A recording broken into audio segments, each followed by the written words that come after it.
Friends, మన చరిత్ర, మన భాగవతం, మనకు మనం సెల్ఫ్ డబ్బా, సొంత డబ్బా కొట్టుకొని స్వోత్కర్ష అంటాం దాన్ని తెలుగులో. ఈ స్వోత్కర్ష వల్ల కొంతమేరకు జనాన్ని మెప్పించవచ్చు, ఒప్పించవచ్చు. కానీ ప్రపంచం గుర్తించి, ప్రపంచం యావత్తు కూడా మన గొప్పతనాన్ని పొగిడినప్పుడు, చెప్పినప్పుడు అది 10 కాలాల పాటు నిలబడుతుంది. మన కోసం మనం చెప్పుకుంటూ మన చుట్టూ భజన పరులు భుజకీర్తులతో కీర్తిగానం చేసినందువల్ల కొంతవరకు కొంతకాలం ప్రజల మెప్పు పొందేటువంటి అవకాశం ఉంది. దీనికి సరైన ఉదాహరణ ప్రస్తుత ఆంధ్రప్రదేశ్ ముఖ్యమంత్రి. అంతర్జాతీయంగా, జాతీయంగా సీనియర్ జర్నలిస్టులు ఈయన రాజకీయాల గురించి ఏం మాట్లాడుతున్నారు, ఏం మాట్లాడారు, వీటిని గురించి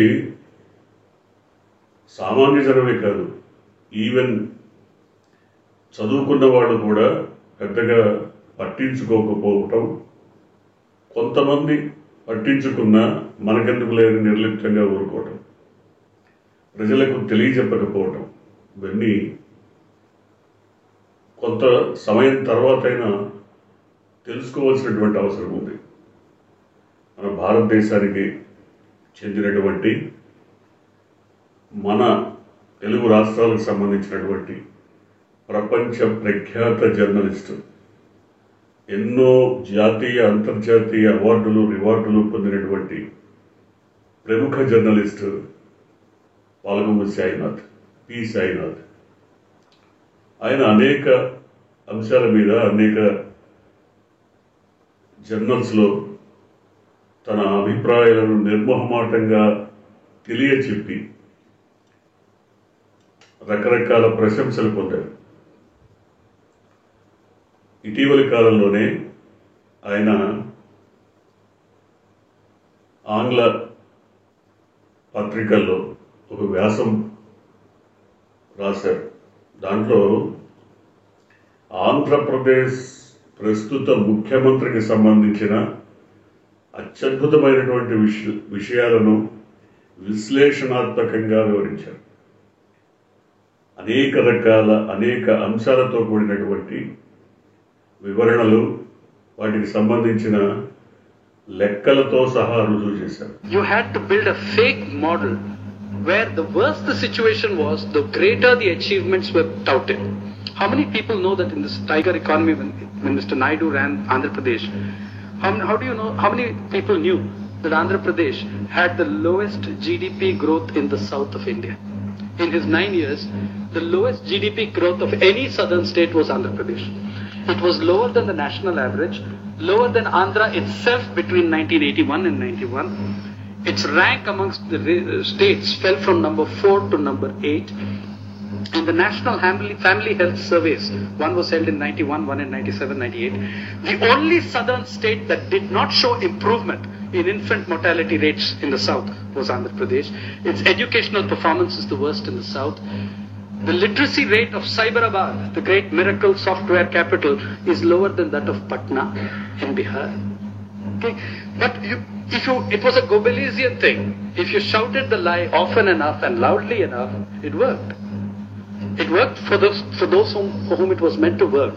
Unfortunately, it did not work at the level of the population, who knew and know that their basic concerns were not addressed. And I want to show you that in the Telangana region, when the defeat came for the TDP, in Cyberabad, their centerpiece for the entire universe, out of 15 seats, they lost all but 2.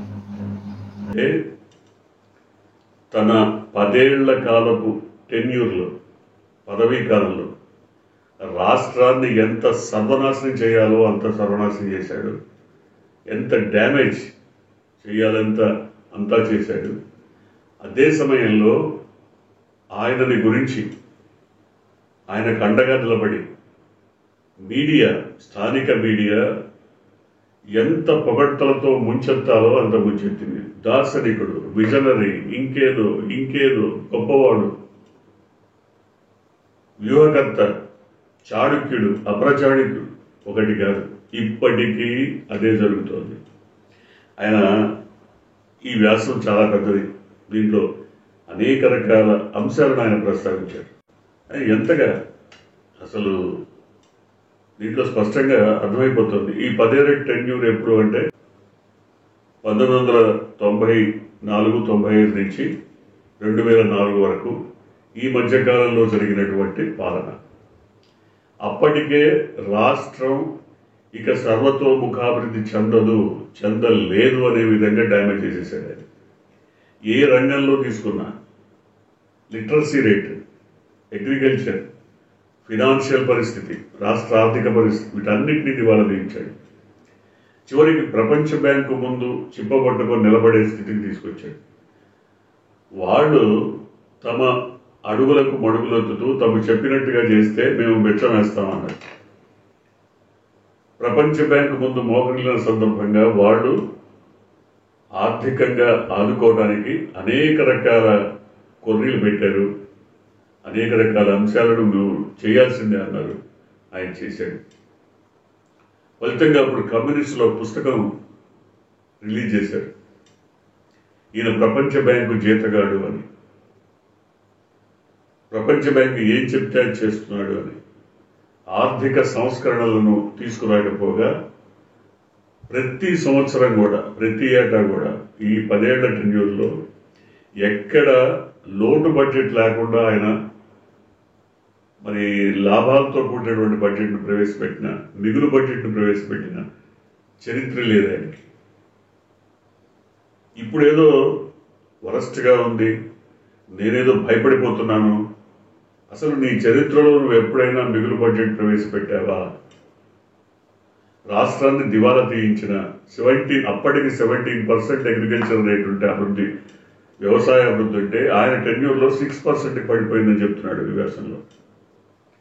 Literacy rate దిగజారి పాట్నా కంటే, indoor కంటే, భోపాల్ కంటే మిగతా రాష్ట్రాలన్నీ ముందుకెళ్తుంటే ఈయన literacy రేట్లో దిగజారిపోయాడని చెప్పారు. అసలు ఒక రంగం కాదు, అన్ని రంగాల్లో దివాలా తీయించాడు రాష్ట్రాన్ని. చివరికి ప్రపంచ బ్యాంకు ముందు మోకరిల్లాడు అని. సరే, ఇంతగా చరిత్ర చెబుతున్నా, చరిత్రకారులు చెబుతున్నా, ఇంతగా నిజాలను నిబద్ధతతో కూడినటువంటి సాక్ష్యాధారాలతో బయటపెడుతున్నా, ప్రజలను మభ్యపెట్టడానికి, ప్రజలను మరింత మోసం చేసి, దగా చేసి, వంచడానికి ఆయన పక్షాన్ని నిలబడ్డ మీడియానే కారణమని కూడా చెప్తున్నాడు. ఆ మీడియా ఎన్ని వక్రీకరణలతో, ఎంత చెక్క భజనతో, ఏ రకంగా చూసినా చంద్రబాబుని ఒక అద్భుతమైనటువంటి ఘనకీర్తి చెందిన వ్యక్తిగా ఫోకస్ చేయడానికి నిరంతరం శ్రమిస్తూనే ఉంటున్నాయని చెప్తున్నాడు ఆయన. ఈ వ్యాసంలో ఉంది. అంటే మన చరిత్ర మనకంటే బయటి వాళ్ళకి, ఇతర ప్రాంతాల్లో ఉన్న వాళ్ళకే ఎక్కువ తెలుస్తుంది. మన చరిత్ర మనకి, మన విషయాలు మనకి తెలియకుండా మరుగున పరచడానికి ఈ మీడియా విపరీతంగా దోహదం చేస్తుంది. విపరీతంగా, కొంచెం కాదు. ఆయన కారు దిగితే అద్భుతం, కాలు పెడితే అద్భుతం, నిలబడితే అద్భుతం, కూర్చుంటే అద్భుతం. విజనరీ. ఆయన 100 ఏళ్లకు ముందే ఆలోచిస్తాడు. ఇవన్నీ మీడియా చెప్పడమే కాకుండా ఆయన సొంత డబ్బా, నేను విజనరీ. మీరు ఎక్కడ చదివారండి, ఏం చదివారు అంటే నేనేం చదవక్కర్లా, నేను అంతా ఊహించి గాల్లోనే చెప్తుంటా. ప్రజల ముందు కూడా బహిరంగ సభలో చెప్తాడు. ఎలక్సా, అక్కడ కరెంట్ ఎందుకు పోయింది అంటే చెప్తుంది ఎలక్సా. నిజానికి ఎలక్సా గురించి తెలిసిన వాళ్ళు, ఎలక్సా గురించి కొద్ది గొప్ప నాలెడ్జ్ ఉన్న వాళ్ళు ఎవ్వరూ కూడా ఆయన చెప్పే సోది మాటలు ఎవరు విని ఆనందించరు, నవ్వుకుంటారు. ఈయన స్థాయి ఇంతేనే. అదే ఎల్లో మీడియా మాత్రం ఆహా ఓహో అంటూ బాగా అవుతుంది. ఇవాళకి కూడా రాష్ట్రంలో ఆర్థిక పరిస్థితులు ఏ విధంగా ఉన్నాయో తనకు క్షుణ్ణంగా తెలుసు అంటాడు. తెలిసి జగన్మోహన్ రెడ్డిని ఓడించడానికి అంతకంటే ఎక్కువ మిన్నగా ఇస్తానంటాడు. హామీలు ఇస్తాడు, వంచిస్తాడు. జనాన్ని నిలువునా దగా చేస్తాడు. చేసి రాష్ట్ర ఆర్థిక పరిస్థితి తెలుసు, పథకాలు జగన్మోహన్ రెడ్డి నడపలేకపోతున్నాడని చెప్తున్నాడు. జగన్మోహన్ రెడ్డి రాష్ట్రాన్ని శ్రీలంక చేస్తున్నాడు, వెనిజులా చేస్తున్నాడు, మరొకటి చేస్తున్నాడు అని చెప్తున్నాడు. ఏది ఆయన చేసిన అప్పుల వల్ల, ఆర్థిక స్థితి దిగజారడం వల్ల రాష్ట్రం సర్వనాశనం అయిపోయిందని చెప్తాడు. కానీ తను మాత్రం అంతకంటే ఎక్కువ పథకాలు ఇస్తాం, జనానికి పంచి పెడతానంటాడు. ఎక్కడి నుంచి తేవాలి? నీకు ఆ రాష్ట్ర ఆర్థిక పరిస్థితి తెలుసు కదా. తెలిసి ఎందుకు ఈ దగా, వంచన, మోసం? చివరికి అధికారంలోకి వచ్చాక నేను పథకాలు ఇస్తా అన్నమాట నిజమే, కానీ అవన్నీ చూస్తే నాకు భయంగా ఉంది, నేను ఇవ్వలేకపోవచ్చు అండి. సరే, ఇప్పుడేమంటాడు? ఈ పథకాలన్నీ ఇవ్వాలంటే జనమే నాకు విరాళాలు ఇవ్వాలి అంటాడు. ప్రతిదానికి అమరావతికి విరాళం. ఇవాళ ఏదో అన్న క్యాంటీన్స్ పెట్టాడు, వాటికి కూడా విరాళాలతో నడుపుతున్నాడు ఆయన. ప్రభుత్వ ఫండింగ్ ఏం లేదు. ఏదో మీ నాన్నగారి తద్దినానికి 10 మందికి భోజనం పెడతారు కదా, ఇంకో 10 మందికి కలిపి ఇంత డబ్బులు ఇవ్వండి, మేము ఇక్కడ జనానికి పెడతాం. ఈ తద్దిన భోజనాలు ఎన్నాళ్ళు నడుస్తాయి? ఎంతకాలం నడపాలి? ఈ గవర్నమెంట్ ఫండింగ్ ఏమైనా ఉందా? లేదే, దానికి అలాట్మెంట్స్ లేవు. ఒకవేళ ఉన్న ఇట్స్ మీగర్ అమౌంట్, ఎంత 1% 2% పెట్టచ్చేమో. మిగతాది ఎంతమంది స్పాన్సర్ చేయాలి? ఆ స్పాన్సర్షిప్ ఎవరిస్తారు, ఎక్కడి నుంచి ఇస్తారు, ఎంతకాలం ఇస్తారు? దానికి ఏదైనా రోడ్ మ్యాప్ ఉందా? మీ కొడుకు చెప్తాడు కదా ప్రతిదానికి రోడ్డు మ్యాప్లు కావాలని. దీనికే రోడ్ మ్యాప్ ఉంది? ఇలాంటి వంచన పూరిత పథక రచన వల్ల ప్రజలు మోసపోతున్నారు. కక్ష సాధింపు రాజకీయాల వల్ల రాష్ట్రం నష్టపోతుంది. 16 మంది ఐపీఎస్ని రిజర్వ్లో పెట్టారు, విఆర్లో పెట్టారు. వాళ్ళకి ఏ పనులు అప్పగించకుండా ఖాళీగా కూర్చోవాలి. పొద్దున 9:30-10కి రావాలి, సాయంత్రం 5:30-6కి వెళ్ళిపోవాలి. మీరు అట్లా కూర్చోవాలి. ఏంటి దానివల్ల ఉపయోగం? వాళ్ళకి ఏదన్నా వర్క్ ఇచ్చి చేయించుకొని వాళ్ళు అక్కడ ఫెయిల్ అయితే, మీరు చెప్పినట్టు వినకపోతే అప్పుడు మీరు యాక్షన్ తీసుకోవచ్చు. కానీ మీ కక్ష సాధింపు ఏంటి? వాళ్ళేదో జగన్మోహన్ రెడ్డికి ఫేవర్ చేశారన్న భావన.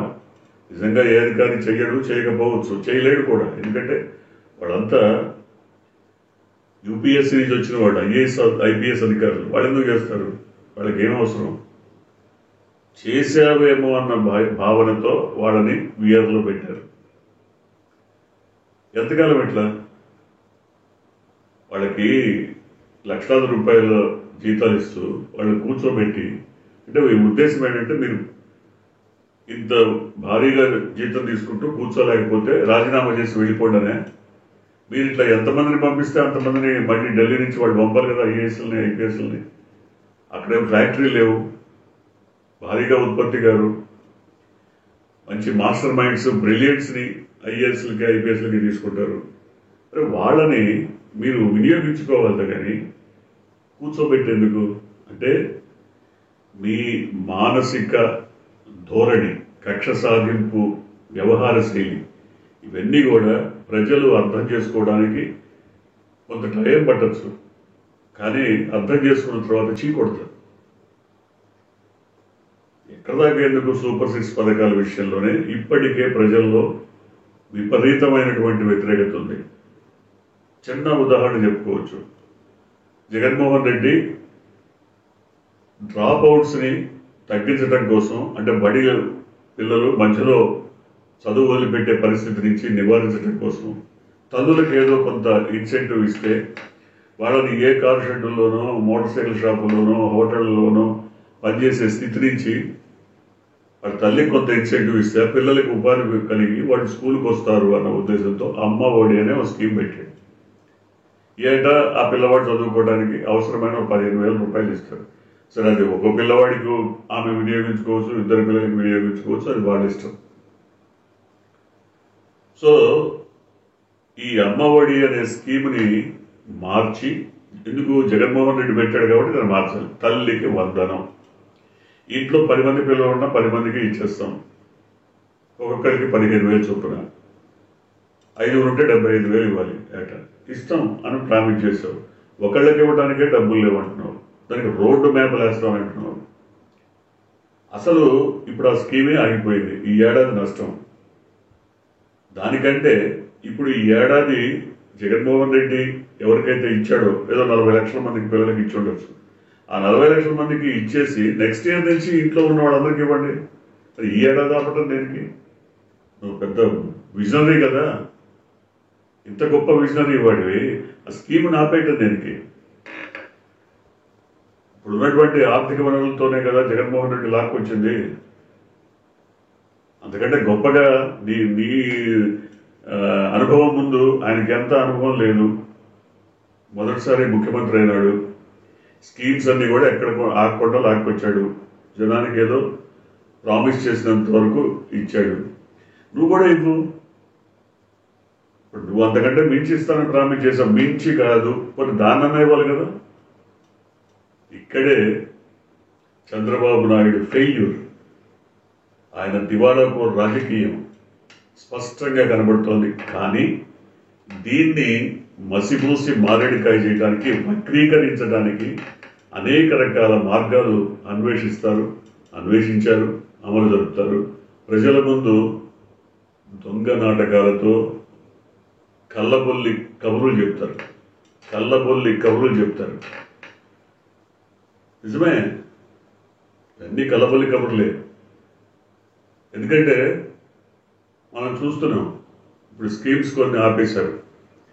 ఏదో రైతు భరోసా, లేకపోతే అన్న భరోసా, ఇంకో భరోసా, చంద్రన్న భరోసా పెట్టుకోండి. ఇప్పుడు ఆపడం దేనికి? ఇప్పుడు ఇవ్వండి. నెక్స్ట్ ఇయర్ నుంచి 20,000 ఇవ్వండి. ఇప్పుడు 15,000 ఇవ్వచ్చు కదా. ఇప్పుడు ఆపకుండా ఎవరైతే బెనిఫిషరీస్ ఉన్నారో వాళ్ళకి ఈ ఏడాది మీ స్కీమ్, కొత్త స్కీమ్ పేరుతోనే ఇవ్వచ్చు కదా, ఫైనాన్స్ చేయొచ్చు. నెక్స్ట్ ఇయర్ నుంచి మీరు ఇవ్వదలుచుకున్నవి ఇవ్వచ్చు. పోనీ చెప్పండి స్పష్టంగా ప్రజలకు, ఈ ఏడాది మేము అలాట్ చేయలేము, ఏదైతే ఆన్గోయింగ్ స్కీమ్స్ ఉన్నాయో వాటికి యథావిధిగా డబ్బులు ఇచ్చేస్తాం, నెక్స్ట్ ఇయర్ నుంచి మేము పెంచిస్తామని చెప్పండి. దీన్ని బట్టి ప్రపంచ స్థాయి మేధావులు, ప్రపంచ స్థాయి జర్నలిస్టులు చెప్తున్నది నిజమే అని గ్రహించాలి. చంద్రబాబు చుట్టూ కూడా మేధావులు ఉన్నారు, మేతగారు వీళ్ళు. నిజమైన మేధావులు కాదు, మేధావులు ఉన్నారు. ఈ మేధావులంతా చంద్రబాబు భయం చేస్తారు. ఒక ఆయన మాజీ ఐఏఎస్ అధికారి ఉన్నాడు. ఆయన రాష్ట్రం దివాలా తీసి 5 ఏళ్ల కాలంలో నష్టపోయింది. నీ మొహానికి నువ్వు చెప్పే వాటిని బట్టి నువ్వెంత భజన పరుడు అర్థమైపోతుంది. ఇక్కడ చాలామంది మేధావుల ముసుగులో జగన్మోహన్ రెడ్డిని తిట్టిపోయటం, చంద్రబాబు భజన చేయటం, వాళ్ళకి కావాల్సిన పనులు చేసుకోవటం, ఇదే కార్యక్రమం కొనసాగుతోంది. దీనివల్లనే నిజమైనటువంటి సంస్కరణవాదులు, జర్నలిస్టులు, అనేక మంది ప్రోగ్రెసివ్ థాట్స్ ఉన్నటువంటి వాళ్ళందరూ కూడా ఈ విధమైన వ్యాసాలు రాస్తున్నారు. నిజమేంటో నిర్మోహమాటంగా చెప్తున్నారు. ఇప్పటికైనా ప్రజలు చైతన్యవంతమైతే తప్ప, ప్రజలు సంస్కరణవాదులు, ప్రగతిశీలవాదులు లేదా నిజమైనటువంటి జర్నలిస్టులు చెప్పే విషయాలను తెలుసుకుంటే నిజాలేంటో, కళ్ళబొల్లి కబుర్లేంటో అర్థం చేసుకోగలుగుతారు. చూద్దాం మరి మార్పు వస్తుందో రాదో.